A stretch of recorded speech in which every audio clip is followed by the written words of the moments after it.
And, yeah, so, This is the Women's International League for Peace and Freedom show, The Wake Up Call on WCOM LP, Chapel Hill and Carrboro, 103.5 on your FM dial, or live streaming at WCOMFM.org. You can also watch the show on the People's Channel after a week's delay on Thursday night at 10 p.m., Friday morning at 6 a.m. or Tuesday at noon. The show will also be available on our YouTube channel, Wilf Wake Up Call. I'm Iris Schweitzer here with our host, Lori Hoyt, and Chris Carlson on the camera. Today our special guest is Kathy Kaufman. thanks, Iris. And I want to especially thank Chris for filling in and helping us out. So we have a good team today, and we have a good guest. I'm really very happy to have you, Kathy. I'm happy to be here. Yeah, Kathy Kaufman. I had heard that you gave good talks on the Green New Deal, and then I actually met you at something we were at together. Yeah, that's right. Yeah, I think it was the Interfaith. Oh, yeah, that's Yeah, right. yeah. And of course, ever since Alexandria Ocasio-Cortez, if I'm pronouncing all the names right, came on the scene talking about the Green New Deal, and Bernie Sanders, of course, was also, and that's something dear to my heart and dear to most of our hearts. And I think we're all a little vague about it. Right. And so I think the more we can talk about it, the more we get information about it, that I think when people know about it, they're going to be for it. So That's what I think. so Kathy, how did you get involved with that? Well, so that's actually been my career. I spent my career at EPA. I'm retired now. But In what? At the Environmental Protection Agency. Oh, okay. So I worked there for 29 years, and I Wow. retired in 2017. So I've done air quality policy all my whole career. And I got into, in the last number of years, I did a little bit of climate policy. I worked on a tiny, tiny, tiny piece of the Obama Clean Power Plan with, hundreds of my closest friends. Yeah. So you worked at it with under the I was there. I was at the Environmental Protection Agency from 1988 to 2017. So I worked in many administrations. But I was going to retire in 2018 when I hit the 30-year mark, and the Trump administration came in. Everything started to fall apart, and I decided to leave in 2017. So I could do more good on the outside. Yeah. So you look too young to have been working for the EPA that long, but I guess you did learn a lot from the inside. I guess so. Yeah. Yeah, it was a really interesting place to be. Yeah, because I think a lot of us have cared about, it's been a long time that we've been hearing about the climate being in trouble. Yeah. But I think it's just in the last few years that it's really hitting people's attention, and because it is getting into not a problem but a crisis. Yeah, it definitely is, and we don't have a lot of time to get off of fossil fuel, which is the number one thing we need to do. Yeah. And we know exactly how to do it. It's the political will to do it that right now is lacking, at least at the federal level. And hopefully in 2020, things will start to, after the 2020 election, things will start to change. There's a lot going on at the local and state level. There's a lot going on in other countries, but we need to move a lot faster. With all the countries, Yeah. it's, I think so many of us are furious with Trump and pulling out of the Paris deal and stuff. But, in all fairness, even before Trump, and of course, it was the party that now espouses him was one of the ones digging their heels, but also a lot of people, liberals and conservatives, have been digging their heels. People don't Right. want to change their comfortable way of life. I think it's not just individuals. I think there's a tendency on the part of all of us to focus on what, it's our fault individually, or to excoriate ourselves or our society for using too many resources and not conserving enough. But I think that's kind of the wrong way to think about it. Like Bill McKibben, the activist. Oh, wonderful. He's wonderful. He's been doing this for how many years? As many years as you. More than I have. Yeah, even more than I have. And he's got a few years on me. Not too many though. not too many actually. But when someone asked him recently, what are the 3 biggest things I can do in my personal life to help with climate change, to reduce carbon footprint, reduce all of our carbon footprint, he said, number 1, advocate, number 2, advocate, number 3, advocate. Wow. You can reduce your consumption, and I do. I have solar panels on my house. I bring my bags to Weaver Street. I do all that stuff. That won't do squat if we don't change our systems, our big systems of the fossil fuel industry and its chokehold on us.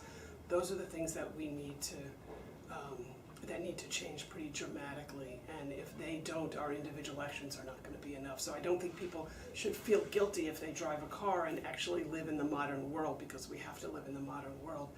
People, if they want to do something, it's really important that those big systems change. And part of the talk, a lot of the talk that I do on the Green New Deal is about those big systems and what needs to happen.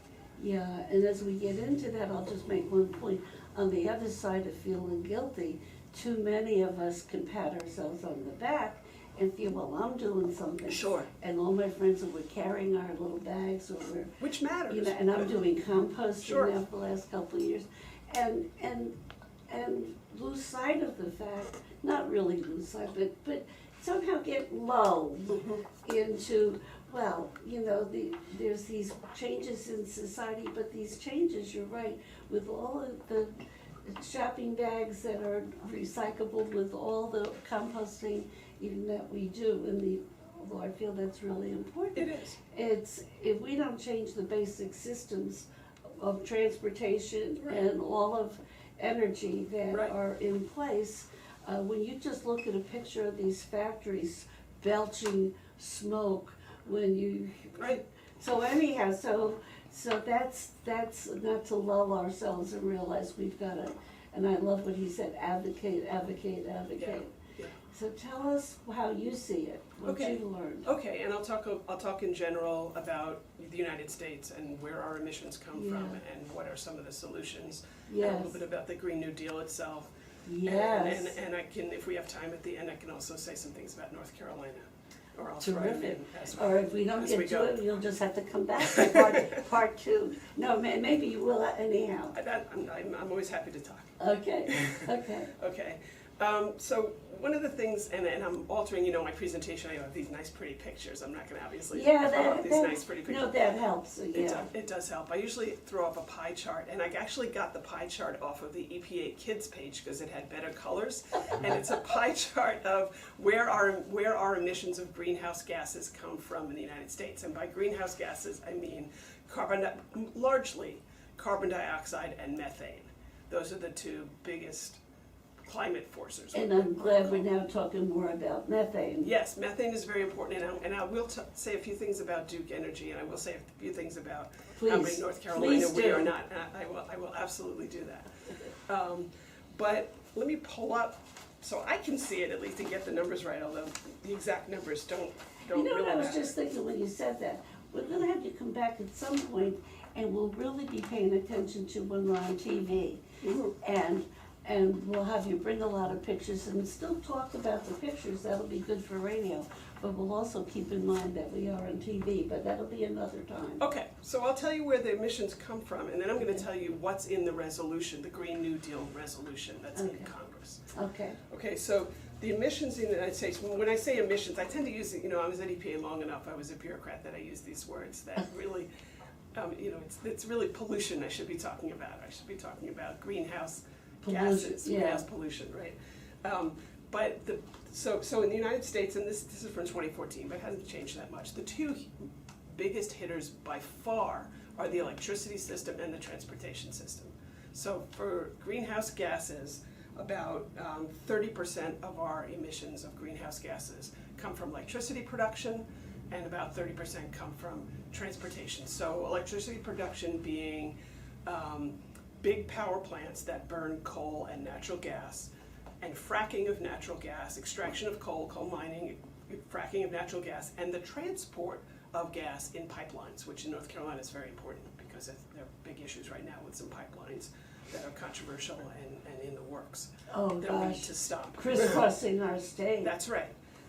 And it's because the gas is fracked in West Virginia and Pennsylvania, and the plan is to transport those pipelines down through West Virginia and North Carolina and then export a lot of that And that's the part that really makes me crazy. Right. That we're tearing up our land and polluting We are. ourselves to send it off to some other country. That's right, and even if we were just using it ourselves, it would be nearly as bad. Yeah. And one of the things, and I'm jumping around a little bit, Governor Cooper, there was a process this year for North Carolina to create what was called the Governor's Clean Energy Plan, which just became final. And I had the opportunity to be part of what they call the stakeholder process for that, which is you go to a bunch of meetings, you get in little groups, you say what you think, they compile all your comments, all that kind of stuff. But he's got a goal for, we're going to reduce our greenhouse gases, our gas emissions in North Carolina by X% by 2030. I think it's 60% or 70, I have it written down, but it doesn't really matter. By a good chunk by 2030. What they're not counting is the methane emissions from the pipelines, from fracking and pipelines. So just by switching, in North Carolina, we're shutting down a lot of coal plants and we're building, Duke Energy wants to have a huge build out of natural gas plants in the next 15 years. Their 15-year plan only has them winding up in 2035 with like 8% of renewable, 8% of the energy in the state being renewable.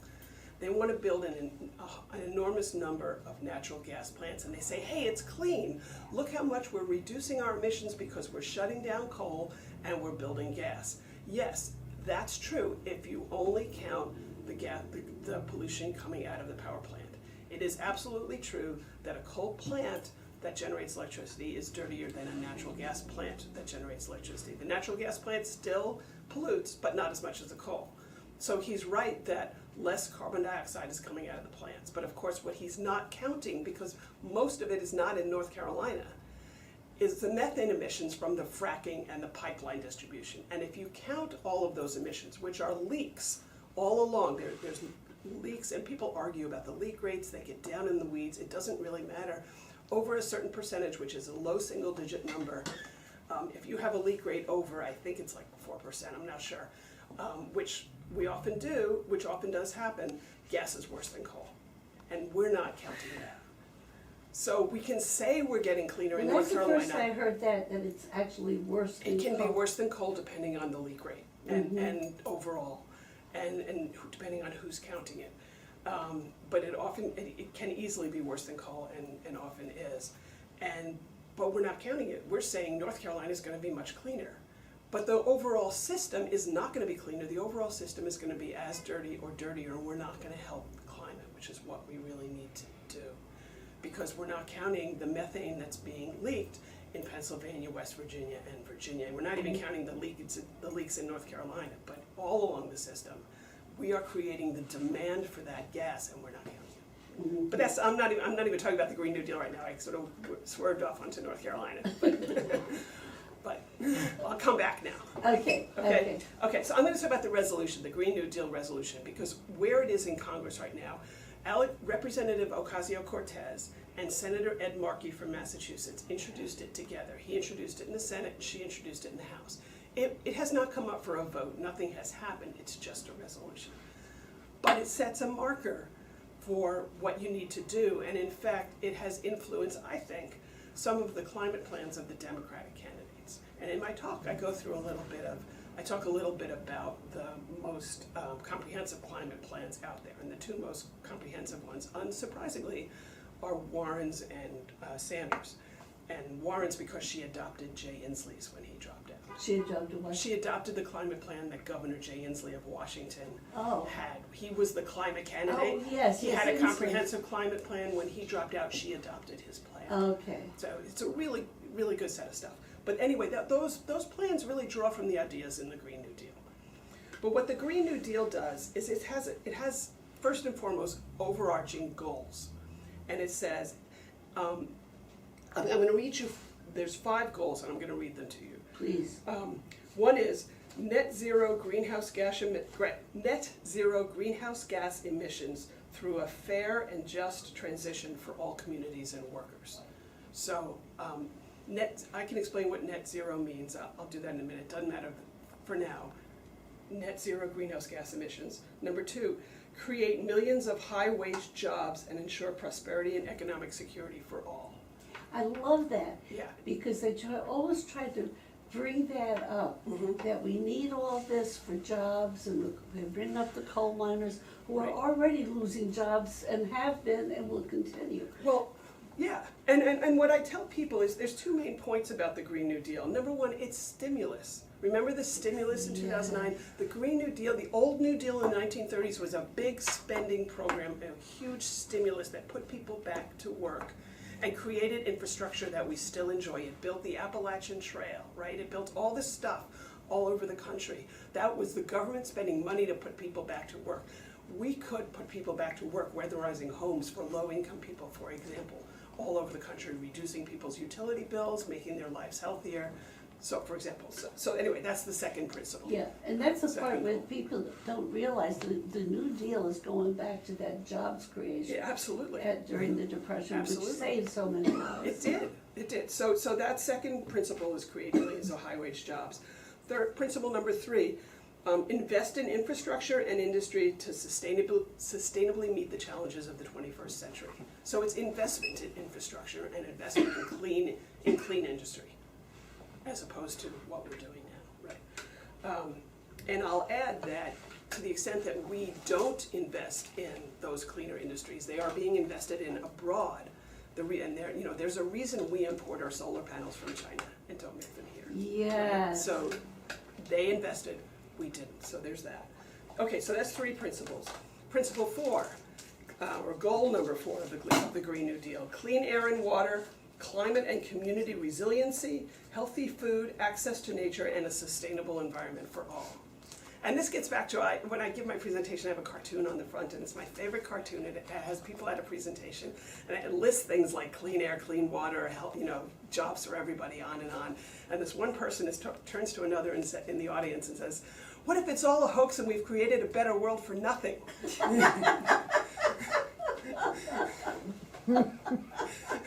Which, I feel like that. I had that on my office door. Oh, that's that's great. Yeah. Anyway, there's one more goal of the Green New Deal. It's promote justice and equity by stopping current, preventing future, and repairing historic oppression of frontline and vulnerable communities. One of the things the original New Deal did not do was lift all boats, right? It lifted did some not. boats, it did not lift all boats.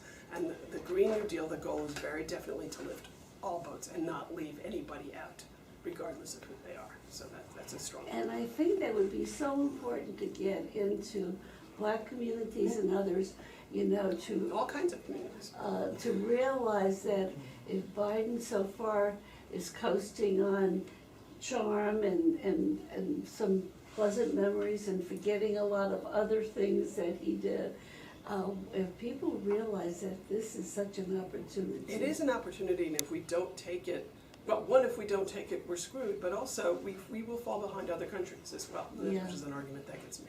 Yeah. That should be made more, because Yeah, these are the jobs of the 21st century, these are the industries of the 21st century. We're gonna miss out if we don't do this. and in this country, it tends to be competitive and always wants to say that we're the best. But we're not. And then this is a way to get back into that, at least to do better than falling down like we are now, yeah. That's right. That's the first time I've really heard that in a long time, or at least maybe the first time laid out what the actual, those are the goals. That's just goals. Yeah, Right.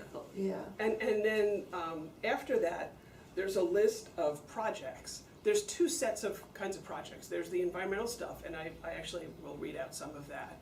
And then in addition to that, there's 15 social and economic justice and security kind of stuff, like requirements like healthcare for all, fair wages, supporting unions, centering and non-dumping on underserved communities, stuff like that. And I won't go through all of those, but there's a whole set of 15 principles like Wow. that. Yeah. So they've laid it out much more Yeah. I've always been hearing people, even those who are for it, say, well, it's visionary, it's not very precise, but it's a vision of a direction to go in. But Right. this is much more laid out than more Yeah, precise than I realized. I'm going to give you even more specificity, because I'm going to read to you some of the actual specific types of projects that it encompasses and what the resolution lays out. Yeah. And if I'm boring, you tell me to move on Yeah, to no. something else. This is dear to all of our hearts. Yeah, no, I'm kidding. But So the overarching goal of all of these projects, or you can sum them up by basically saying we're either funding, we're spurring, or we're removing barriers to resiliency, better infrastructure, clean energy, public transit, clean manufacturing, sustainable farming, clean air and water, restoring ecosystems. It's all in there. We're trying to make that happen by either paying for it, creating incentives for it, or removing barriers to it happening. And so here's, I'll just read some of the projects that are listed.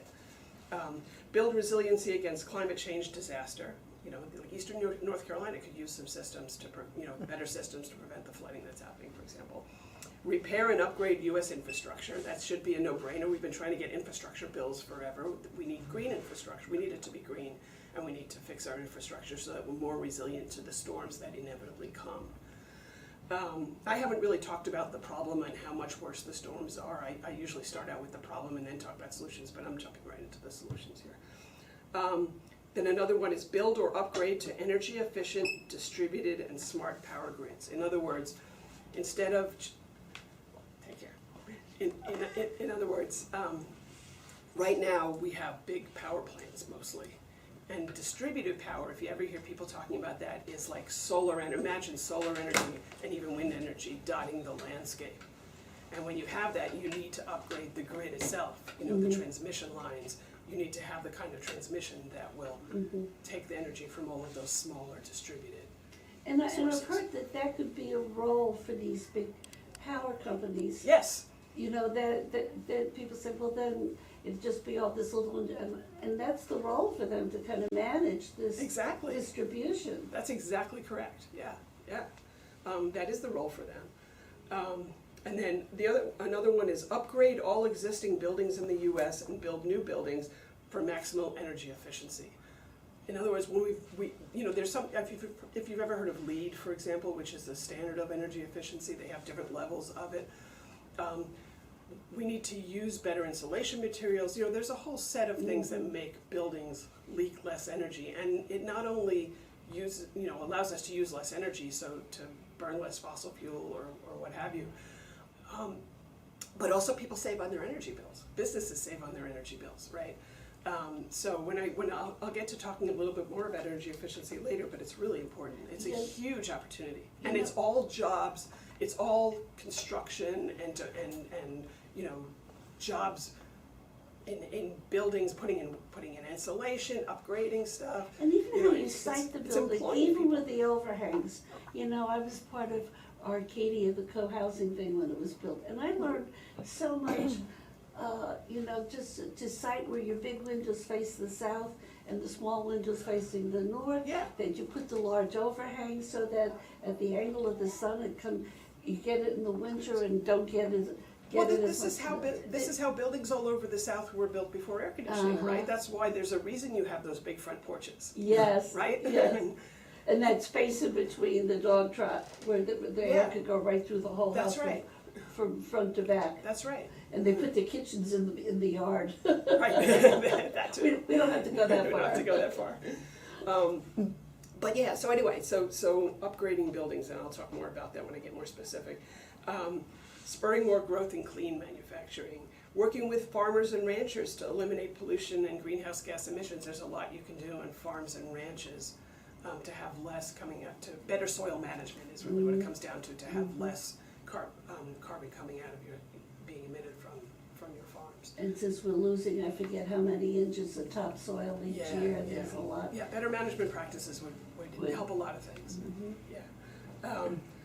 Another one is overhaul transportation systems. And I'll go into more detail about some of these, but I'm just going to summarize. This is so exciting. Yeah, good.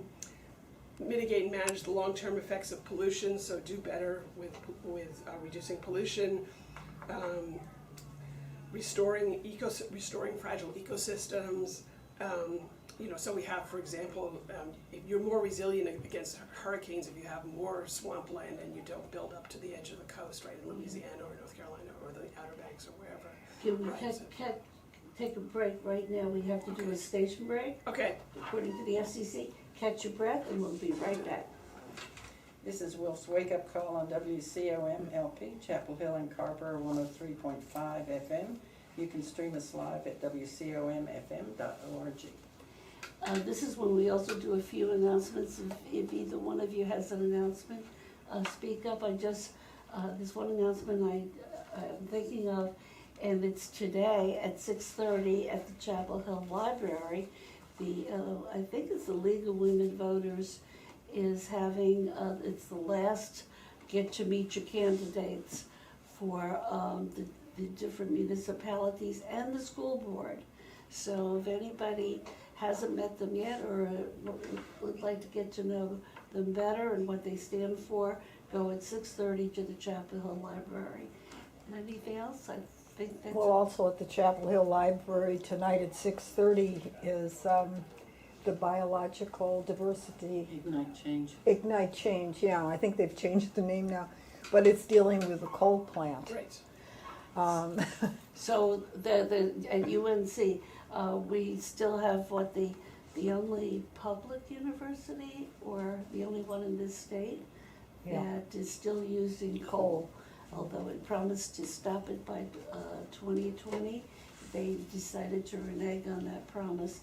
And so hopefully and prayerfully, people are fighting that and trying to get UNC to get rid of its using of coal. You see all those little coal cars coming across to my street, Merritt Mill Road, and still putting it out there. Okay, we're gonna get back. Our guest tonight is Kathy Kaufman, and she's retired from the EPA, 30 years with many different administrations working there, and has a lot of knowledge and is now, has informed herself about the Green New Deal and is informing us and going around to different groups, giving talks to spread the word, because our major media does not say much about it except to make a little fun of it. That's true. Unless you get somebody like Amy Goodman, and this is a wonderful opportunity for us to learn more, and for our listeners, and that'll go out on the People's Channel, and it'll go out on YouTube. Great. So, yeah. So you were in the middle of... Well, so I think I'll stop there with summarizing, because I'll get back and talk more specifically about a few things. But, you know, normally when I get to this point in my talk, you know, it sounds like a lot.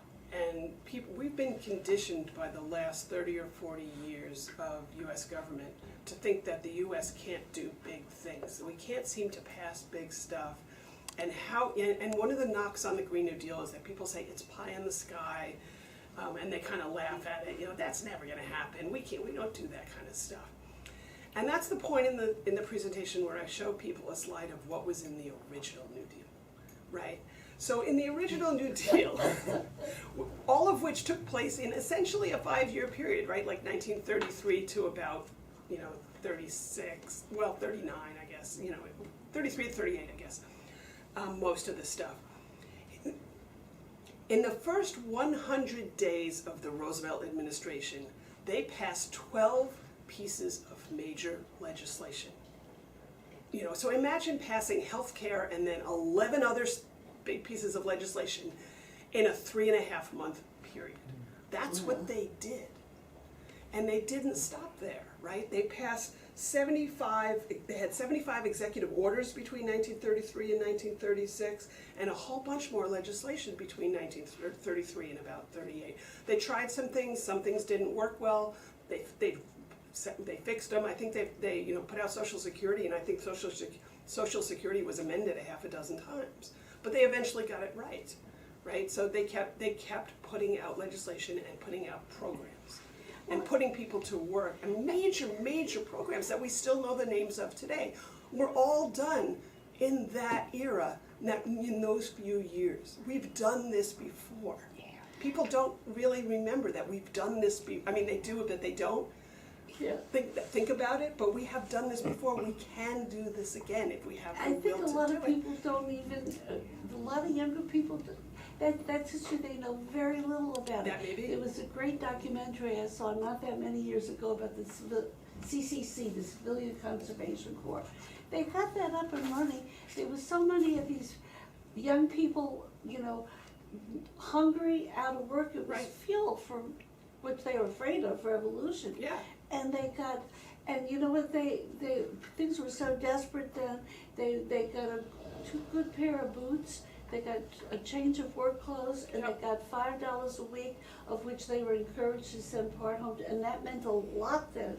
And they got good food, and they hired, what was it, 1 million or? Oh, it was enormous. I don't even know the number. Millions, Yeah. and they planted trees, I mean, They built the Appalachian Trail, right? Right. That was one of the things they did. They did this all over the country. if you ever go camping up in, they'll say, oh, this bridge was from the CCC. That's Oh, right. this community building here in the park was from the CCC.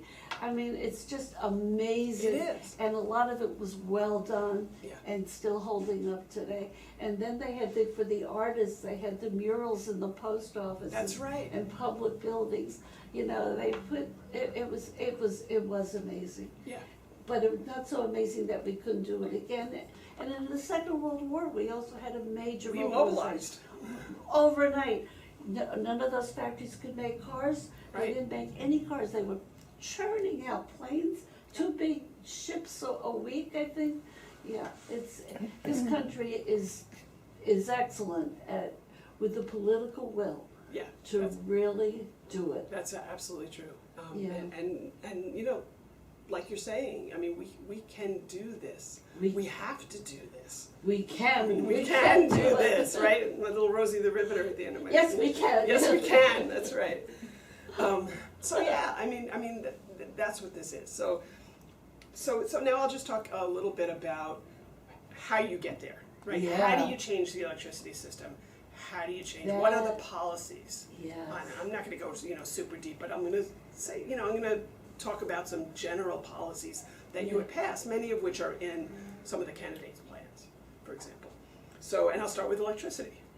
How do we change the electricity system? And there's one simple rule I think that is really important, which is simple works, right? If there's a simple way to do something, don't look for a complicated way to do something. When I talk with people about things like a carbon tax, for example, which has its place but isn't a panacea, there are people who view it as a panacea. It's not, right? It can do some things, but there are big, simple policies that will get you a lot farther, a lot And the faster. carbon tax has a lot of ethical problems too. And it's easy to game also. So Yes, easy, that is the ethical part particularly. Yeah, to game it. which happened in Europe too. I mean, there are carbon trading systems that have worked okay, but it's not the best way to get there. So how do we change our electricity system? What do we need to do?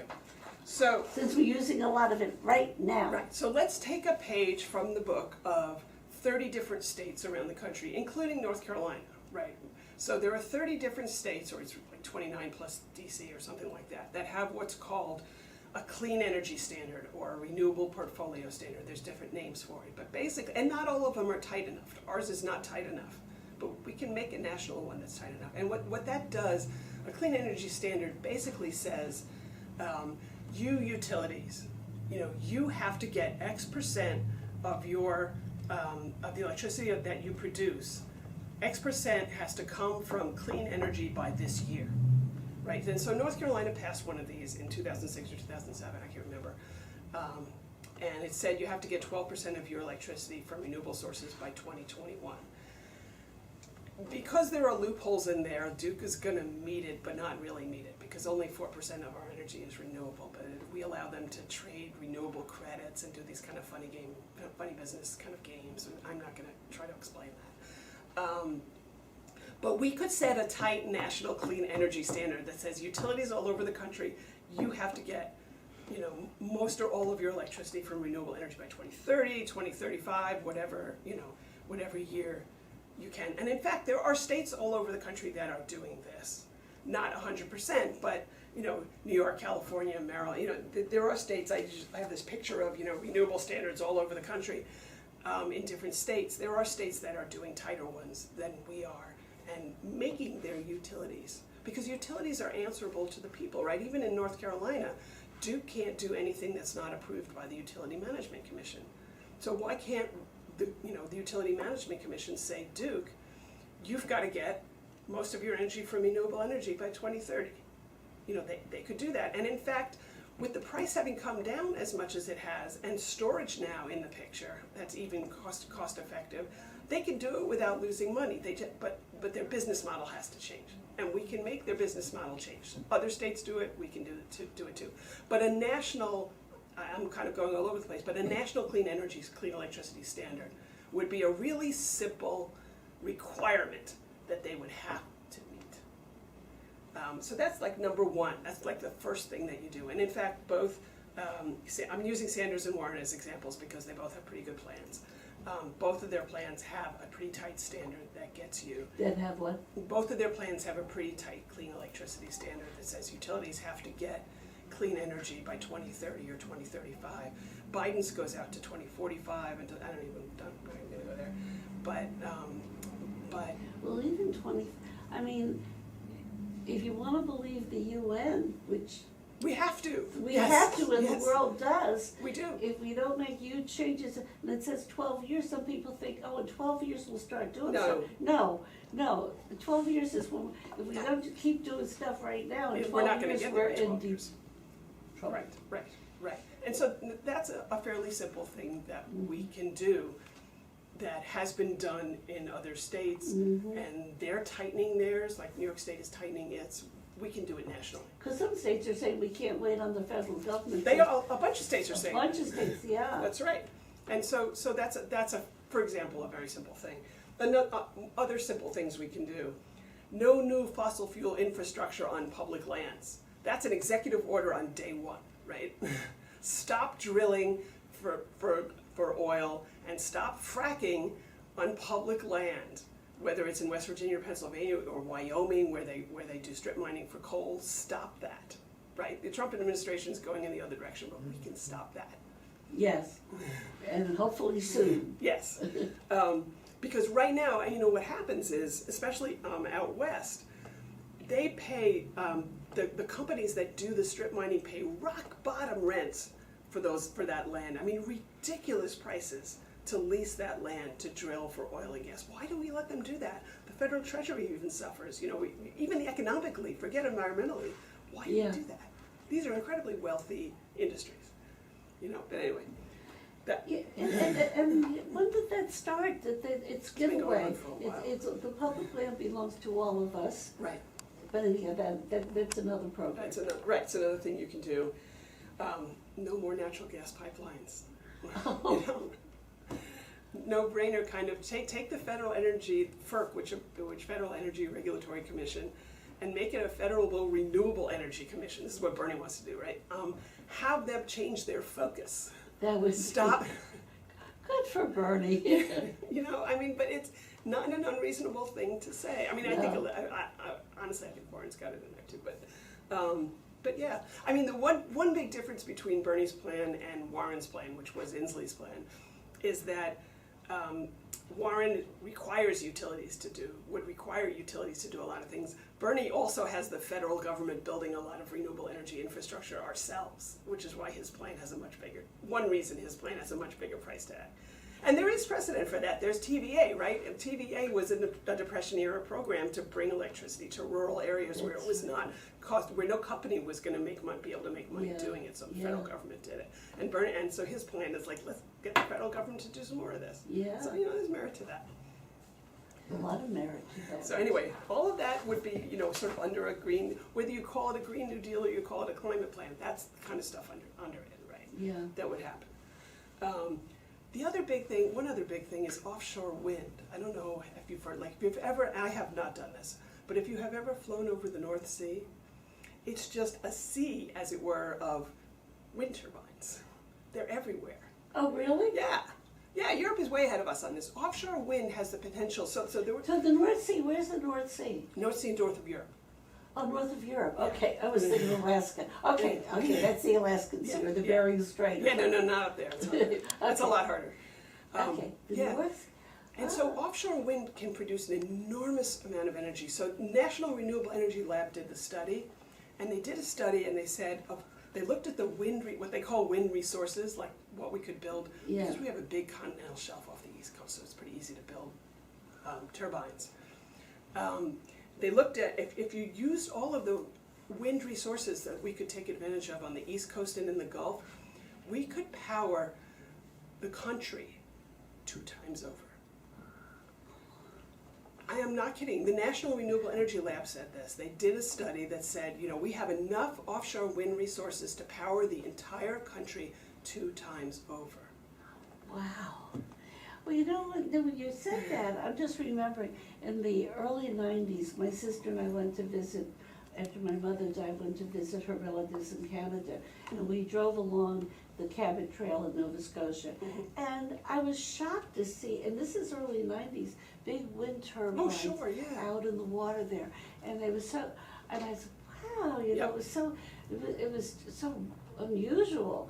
And there was, everywhere we drove, they'd be right along the coast there.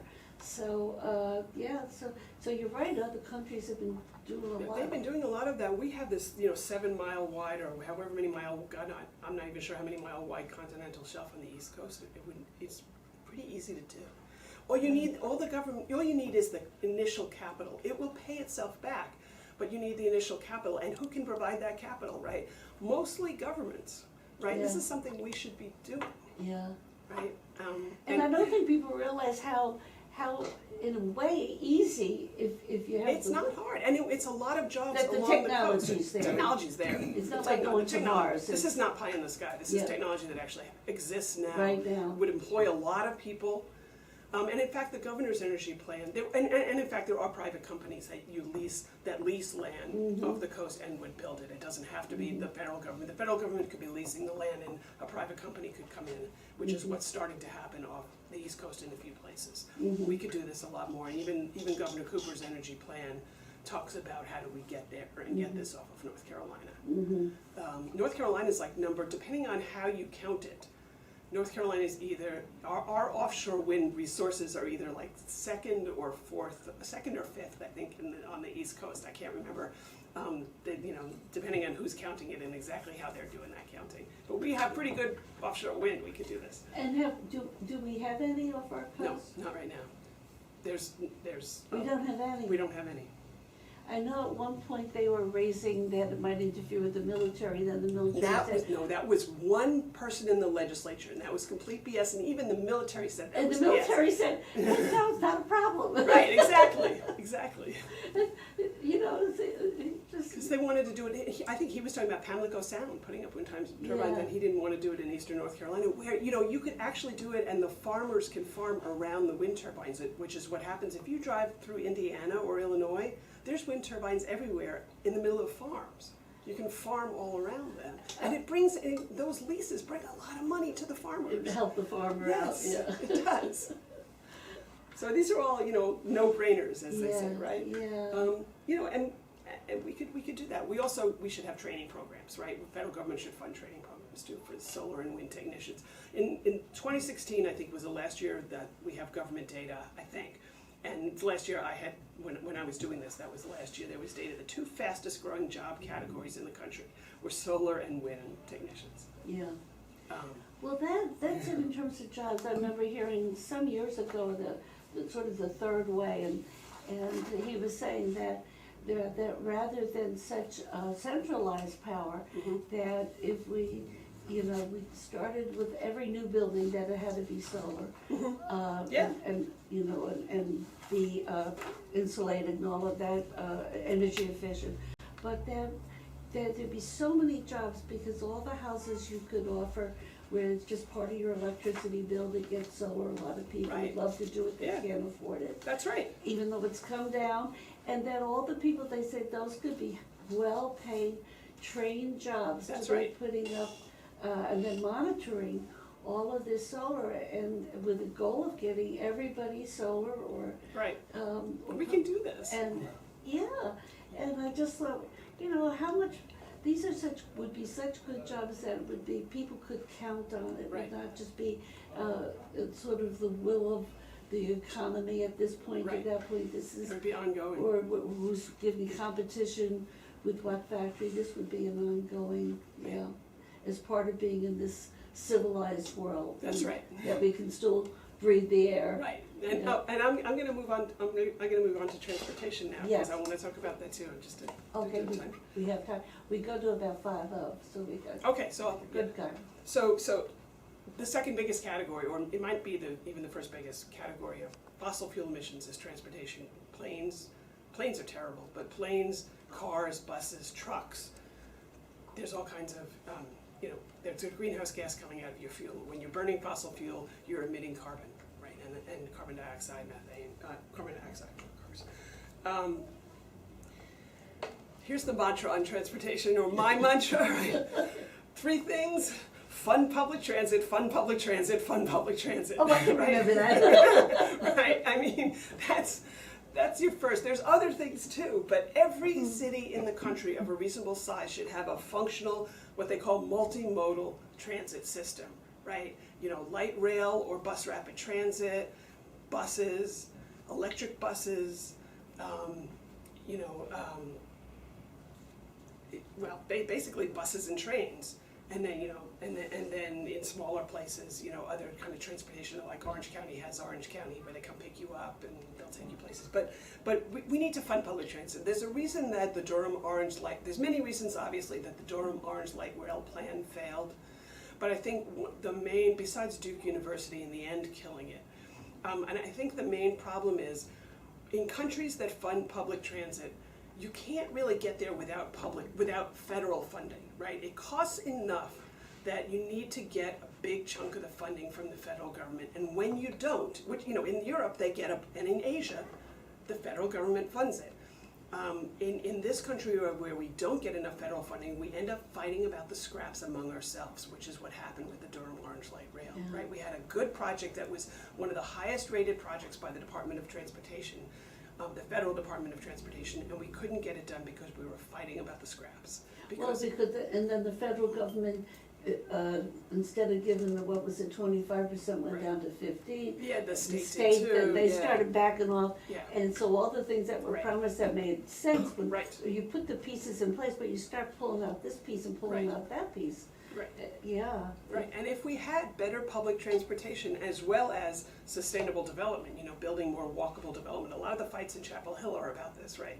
Yeah. But at the very least, the federal role really should be to help fund public transit like light rail.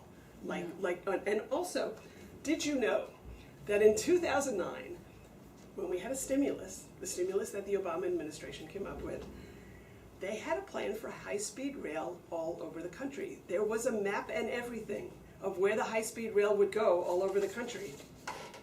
Here's the map. It didn't happen, but there was a plan for that, and we can build that. Because you know what the worst transportation climate emitter is? Are planes.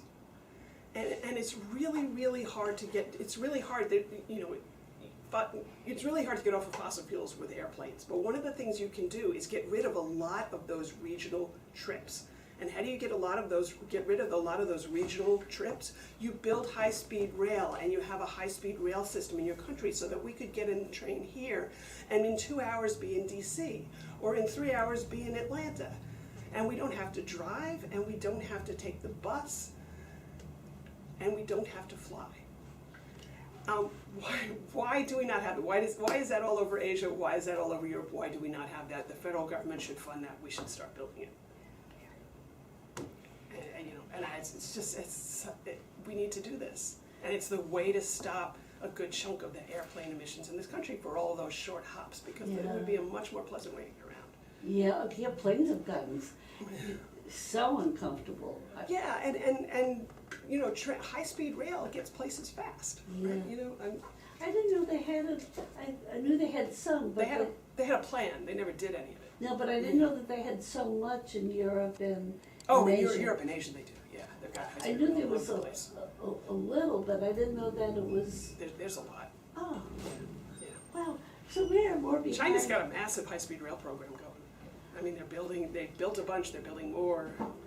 Yeah, so we keep being so behind on so many We are, things, and we are. I just don't think that people realize that they're worried about taxes and and instead taxes go for good. Taxes, fun stuff. Yeah. Yeah. It saves you a lot of And money. they save you a lot of money on, Yeah, yeah, we could have a whole healthcare discussion, but, yeah. And anyway, there's some other things that can be done for transportation, but I'll talk I about guess electric cars. electric cars, putting charging infrastructure and all over, putting up more charging infrastructure, setting standards, like mile per gallon standards have made cars cleaner. We need to tighten down on mile per gallon standards and require more bigger percentage of the manufacturers' fleets to be electric, which they are doing in other countries, Yeah. and which California is trying to do. So Yeah. we should be doing that. That's the last thing So I'll there's say. so many things to do again that don't need to be invented yet. They're Right. already here. They're already here. We can do this. We know how to do this. And the more they're done in masses, the more the price comes down. Right, exactly. Right. None of this is rocket science. No. It's not. We're not waiting for new technology. We know how to make these changes. And the other thing I'll talk about, there's agriculture. I won't go into that more. It's what I actually know the least about is agriculture. But all the climate plans and the Green New Deal has this in it. Agriculture changes to help sequester more carbon in the soil. And then there's energy efficiency. And like I was saying before, we should have, remember the Works Project Administration from the original New Deal? We could put millions of people to work, like I said before, weatherizing homes, revitalizing cities and towns, building infrastructure, reducing people's utility bills, making buildings cleaner. It's such a no-brainer, and it employs, these are good, we could make them good blue-collar jobs. Yeah. Raise the minimum wage, support unions, pay them a living wage, and employ people all over the country to do this. And I think if people realize that it's a huge jobs program. Oh my God, it's enormous. That they've got to really emphasize that. Yes, it's for the climate, but it's also got this. Right. All of our homes will be cheaper to heat and cool. It's a massive jobs program. Right. And that's what they've got to start really emphasizing, because I think that'll perk up a lot of these working class people. Right. Jobs are really important, and Yeah. that's really what this is. This is an infrastructure stimulus jobs Yeah. program. Yeah. And that's, I'll stop there on that. I want to just say a little bit about Duke Energy in the last couple of minutes about North Carolina. Yes. If that's okay. Please do. So the way Duke Energy, you may know this, the way Duke Energy makes its money is essentially through construction. They make a little bit of money from your utility rates, but where they really make their money is the return on building big infrastructure. So they build a new natural gas plant. They have a guaranteed rate of return of at least 10% by law. Well, I don't know if it's by law, but from the Utilities Commission. So their incentive is to build more gas plants, whether they're needed or not. The way that their business plan is structured by the state, they make the most money when they build new infrastructure. They don't make a lot when they lease solar or build or storage or anything like, or wind or whatever. So they don't make much on the utility bill? Not as much. Where they really make their money is the construction of the plants, which is why they want to build an ungodly number of gas plants going forward, even though our energy use has kind of flattened in North Carolina, because we've gotten more efficient, even though our population is higher. We need to change Duke's rate structure, which we have the power to do. Other states have done this. In other states in the country where the rate structures have changed, the utilities don't make money from their construction. They are guaranteed rates based on how efficient they get, or how much they help people save money. There's lots of ways to change, and they get kind of complicated, and we don't need to get into that. There's lots of ways to change the structure by which utilities make their money. Can I ask you something? Sure. I know that Duke Power is in some other states where it does not have a monopoly. That Right. they're in competition, and that they do a lot more renewables. They do, in Indiana, for example. That's maybe the one I heard about. So do most other states have more competition with the power A companies? lot do. It's really variable. It's very, It's very variable because that's across what the I've country. heard, that here, and that Yeah. they more or less get the Utilities Commission pretty much, you kind of in know, their pocket, but yeah. in their pocket. Yeah. And get pretty much what they want because they're the only one. We can change that at the ballot box, that's what we have to do. Yeah, But, yeah. you know, that's what needs to change, you know, their incentives need to change. If their Yeah. incentives change, then they will do more renewable energy. We have to demand that happen. So if somebody's running to see what they're gonna do about it. Well, so the governor's energy plan talks about setting up a process to look at rate structures and see what we can do about them. Now, Duke Energy is really powerful, right? But, so we have to stay on top of that process, watch that process, make sure our legislators are watching that process, and make sure that process, that we lobby for that process to come out with a change to how Duke does business. Mm-hmm. And not let them hijack the process, which they're gonna try to do. Yeah, well, I think Governor Cooper, who I voted for, Me has, too. has disappointed a lot of us about letting that pipeline go Yeah, through. yeah. And He's tiptoeing through a lot of tulips, and I'm not excusing him, but he's tiptoeing through a lot of tulips, and we have to change where his incentives come from. yeah, because I don't wanna vote for the other party. No. But that was a, huge, I was just shocked by that. Yeah, yeah. And so I don't know. We have to make more of a stake, Mm-hmm. because Duke is, obviously we're fighting against Yeah, Duke. yeah. So, yeah, I wonder how much they're giving to his campaign or, But it's not even, I don't know how much they're giving to his campaign, but the pressure is coming, they have everybody in the legislature in there, not everybody, but they have a lot of the legislators in their pockets. Their money spreads everywhere. yeah. So that's a huge thing if we could, I know NC Warren is the one organization is really after them and Yes. paying attention to them. So let's see, should we sum up, where are we at? So where are we at? So if I could sum up the Green New Deal, I would say, honestly, we can do this. I would put up my Rosie the Riveter picture and say, we can do this. This is really, it's big stimulus, it's a jobs program, it's a way to lift everybody's boat in this country and take a whack at income inequality at the same time that we're building the jobs of the 21st century. And it's the only way we're gonna survive climate change is if we change and get off of fossil fuel. We don't have a choice. And the good news is that the things that we can do to get off of fossil fuel will help everybody. That is better news than I realized you were gonna come with. No, really. I mean, it was, the climate's such a pressing, scary thing right now. Many of us have hostages. Oh, we've gone, where did that 10 minutes go that we had? I want to thank Kathy Kaufman Sure. before we go off the air for coming and talking about the This Green was New fun. Deal. Thank you, Kathy. Thank you, Lori.